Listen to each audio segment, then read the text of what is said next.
आजकल हमारी लाइफ में सेविंग अकाउंट का बहुत ज्यादा इंपॉर्टेंट रोल हो गया है। फिर चाहे वो ऑनलाइन पेमेंट करना हो, शॉपिंग करनी हो, डेबिट कार्ड या क्रेडिट कार्ड लेना हो या किसी भी एसआईपी के लिए मैंडेट पास करवाना हो। और सबसे खास बात, हर किसी के पास एक ना एक सेविंग अकाउंट तो होता ही है और ये बेसिक रिक्वायरमेंट होती है। नमस्कार, मैं विमल आप सभी का स्वागत करता हूँ आपके अपने यूट्यूब चैनल पर, जहाँ पर आज की इस वीडियो में मैं आपको बताने वाला हूँ कि सेविंग अकाउंट को ओपन करते टाइम कौन कौन सी चीजों पर ध्यान देना चाहिए। मार्केट में बहुत सारे बैंक है जो डिफरेंट टाइप्स के सेविंग अकाउंट्स ऑफर करते हैं और इनके रेट्स भी अलग अलग होते हैं। इनके रेट्स अलग होते हैं, इनके ऑफर अलग होते हैं और इसी के साथ साथ इनके चार्जेस भी अलग होते हैं। तो हमेशा की तरह आज के जो वीडियो है ये काफी ज्यादा इंपॉर्टेंट और इंटरेस्टिंग होने वाला है, क्योंकि आज के इस वीडियो में मैं आपको सेविंग अकाउंट के बारे में हर चीज बताने वाला हूँ। तो इस वीडियो में आगे बढ़ने से पहले अगर आप लोगों ने अभी तक इस चैनल को सब्सक्राइब नहीं किया है तो इस चैनल को सब्सक्राइब कर लो। अगर आपको सेविंग अकाउंट ओपन करवाना है तो मार्केट में बहुत सारे बैंक है, कमर्शियल बैंक है, शेड्यूल बैंक है, प्राइवेट बैंक है, उसी के साथ साथ नियो बैंक्स भी हैं। हम सभी को कमर्शियल बैंक के बारे में पता है, शेड्यूल बैंक के बारे में पता है, प्राइवेट बैंक के बारे में पता है, लेकिन ये जो नियो बैंक का कॉन्सेप्ट है ये थोड़ा सा नया है और इसी के साथ साथ यूनिक है। तो नियो बैंक्स होते क्या हैं और इसकी सर्विसेज को आप कैसे इस्तेमाल कर सकते हैं और ये आपके लिए कैसे बेनिफिशियल है, इसके बारे में तो मैं आपको वीडियो के एंड में ही बताऊंगा। तो इस वीडियो को एंड तक जरूर देखना। तो चलिए शुरू करते हैं आज की वीडियो का सबसे इंपॉर्टेंट पार्ट, और यहाँ पर हम लोग जानते हैं कि कौन कौन सी चीजों पर आपको ध्यान देना चाहिए। तो सबसे पहली और सबसे इंपॉर्टेंट चीज जहाँ पर आपको ध्यान देना चाहिए वो है इंटरेस्ट रेट।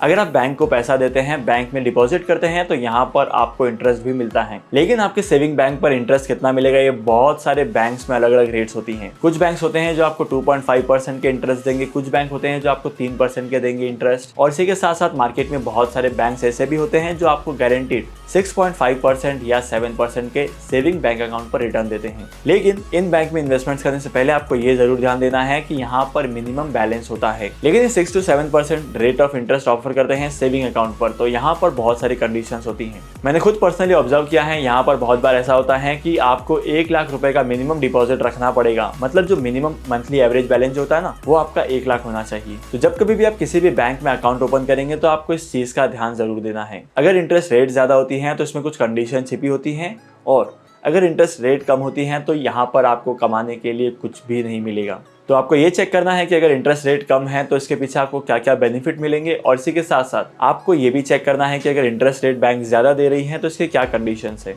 अब चलते हैं सेकंड इंपॉर्टेंट रीजन पर। सेकंड चीज जिसकी आपको ध्यान रखनी है वो है एवरेज बैलेंस। बहुत सारे बैंक्स एवरेज बैलेंस ऑफर करते हैं 1000 का। बहुत सारे बैंक कहते हैं कि मिनिमम आपको 5000 का मेंटेनेंस रखना पड़ेगा, और इसी के साथ साथ बहुत सारे ऐसे प्राइवेट बैंक हैं जो कहते हैं 10,000 से 25,000 तक का मिनिमम अकाउंट बैलेंस आपका होना चाहिए पर मंथ में। बेसिकली मिनिमम एवरेज बैलेंस का मतलब ये होता है कि आपका जो 30 डेज का एवरेज है वो 10,000 के ऊपर निकलना चाहिए, और इसी के साथ साथ जो बैंक की लिमिट है उसके ऊपर निकलना चाहिए। देखो, अगर आप लोगों ने किसी एक ऐसे बैंक में अकाउंट ओपन किया है जहाँ पर मंथली एवरेज बैलेंस ज्यादा है, तो इस चीज का बहुत सारा नुकसान हो सकता है। आपको ज्यादा जो है वो मेंटेन करना पड़ेगा, और अगर आप इतने पैसे रखते हो तो इन पैसे का यूज आप बहुत रेयरली कर पाएंगे, क्योंकि मिनिमम आपको उतना मेंटेन करना ही है। अगर आप अपने बैंक के सेविंग अकाउंट में मिनिमम बैलेंस मेंटेन नहीं करना चाहते हैं तो मार्केट में बहुत सारे ऐसे बैंक अकाउंट भी हैं या ऐसे बैंक्स भी हैं जो आपको जीरो बैलेंस पर भी अकाउंट ओपन करके देते हैं। और तो और बहुत सारी कंपनीज अपने एम्प्लॉइज के लिए सैलरीज अकाउंट ओपन करके देती हैं। इन अकाउंट्स में क्या होता है पता है? इन अकाउंट्स में आपको जो है मिनिमम बैलेंस मेंटेन करने की कोई जरूरत नहीं है। मतलब अगर आपका बैलेंस जीरो भी हो जाता है तो आपको किसी भी तरीके के चार्जेस नहीं होंगे, और इसी के साथ साथ बहुत टाइम होता है कि आपके चार्जेस जो है वो वेव ऑफ कर दिए जाते हैं। लेकिन जब कभी भी आप सैलरी अकाउंट ओपन करेंगे तो यहाँ पर एक बात का ध्यान रखना है कि जब कभी भी आपकी सैलरी 3 महीने तक नहीं आएगी तो सैलरी अकाउंट जो है वो कन्वर्ट हो जाएगा नॉर्मल अकाउंट में, और उसके बाद अगर आप जीरो बैलेंस करते हैं तो यहाँ पर आपके बहुत ज्यादा चार्जेस करते हैं। तीसरी और सबसे इंपॉर्टेंट चीज है हिडन चार्जेस। जब कभी भी हम लोग किसी भी बैंक में अकाउंट ओपन करते हैं तो ये लोग सामने से नहीं बताते हैं कि आपको इतने सारे चार्जेस लगेंगे। बहुत बार क्या होता है कि कुछ ऐसे चार्जेस होते हैं जिनके बारे में हम लोगों को पता ही नहीं होता है, और यही सारी चीजें न बताकर बैंक्स वाले जो होते हैं बहुत ज्यादा फायदा करवाते हैं अपना।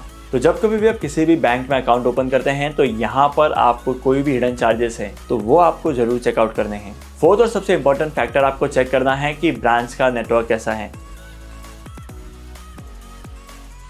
मार्केट में बहुत सारे ऐसी बैंक्स हैं जो सिर्फ और सिर्फ एक स्टेट तक ही लिमिटेड हैं, मतलब उस स्टेट के बाहर जाने के बाद उस बैंक की ब्रांचेस आपको मिलेगी ही नहीं। फॉर एग्जांपल के लिए अगर मैं बैंक ऑफ महाराष्ट्र की बात करूँ तो बैंक ऑफ महाराष्ट्र की ब्रांचेस जो हैं वो सिर्फ महाराष्ट्र में ही है। अगर मैं बैंक ऑफ पंजाब की बात करूँ तो बैंक ऑफ पंजाब की ब्रांचेस ज्यादातर सिर्फ पंजाब में ही हैं। तो ऐसे बहुत सारे बैंक्स होते हैं जिनकी ब्रांचेस एक लिमिटेड एरिया तक ही होती हैं। तो जब कभी भी आप किसी भी तरीके का अकाउंट ओपन करेंगे, एफडी करेंगे या कुछ भी करेंगे, तो आपको ये जरूर चेक करना है कि आपकी एक्सेसिबिलिटी क्या होने वाली है। मतलब बैंक की ब्रांच जो है वो आपके घर से ज्यादा दूर नहीं होनी चाहिए या ऑफिस से ज्यादा दूर नहीं होनी चाहिए। होप करता हूँ कि अभी तक की वीडियो में आपको ये तो पता चल गया है कि सेविंग बैंक अकाउंट को ओपन करने से पहले क्या क्या चीजों को ध्यान में रखना चाहिए। लेकिन जब कभी भी आप इन्वेस्टमेंट्स करते हैं या किसी भी तरीके की एसआईपी करते हैं तो आपको ये भी ध्यान रखना है कि आपको एक पर्टिकुलर डेट पर मिनिमम बैलेंस मेंटेन करना है ताकि कोई एसआईपी मिस ना हो। अगर आपकी एसआईपी मिस होती हैं या आप मंथली एवरेज बैलेंस को मेंटेन नहीं करते हैं तो यहाँ पर आपको 300 रुपीज से लेकर 500 रुपीज तक का चार्ज देना पड़ सकता है, जो कि डिपेंड करता है बैंक टू बैंक। अगर आप नियो बैंक्स में अकाउंट ओपन करते हैं तो यहाँ पर आपकी हर चीज पर, अगर आप कुछ शॉपिंग करते हैं, आप कहीं पर कार्ड को स्वाइप करते हैं तो हर चीज का आपको बेनिफिट मिलता है।